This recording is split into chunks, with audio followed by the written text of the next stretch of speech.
అనాధిపతి ఓం నమ శివాయ. జై శ్రీరామ్, జై హనుమాన్, భారత్ మాతకి జై. జై శ్రీరామ్, జై శ్రీరామ్. మన వైజాగ్ నుంచి వేపకొండ నుంచి ఇక్కడ వర్క్కి వచ్చారండి. బిసం కట్టకు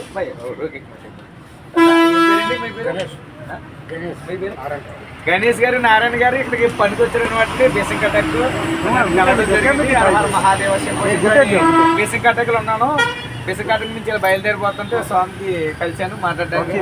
మన తెలుగులో ఉన్న రిటర్న్ అడిగితే పనికి వచ్చామన్నారు. 2 రోజులు అయిందా మీరు వచ్చి? 5 రోజులు అయిందంట. ఇంకెన్ని రోజులు చేసాము? 4 రోజులు చేయాలి. ఓకే, క్షేమంగా చేసుకుంటే హర హర మహాదేవ శంభో శంకర. ఓం నమ శివాయ. జై శ్రీరామ్, జై శ్రీరామ్, జై శ్రీరామ్, జై శ్రీరామ్. టిఫిన్ చేస్తున్నారు ఇక్కడ. టిఫిన్ చేసి టిఫిన్ చేయడానికి వచ్చారనమాట. మన స్వామిని కలవడం జరిగింది. ఓం నమ శివాయ. మీ వాళ్ళు అందరూ చూస్తారు ఇంటికాడ. ఓం నమ శివాయ, ఓం నమ శివాయ, ఓం నమ శివాయ, ఓం నమ శివాయ.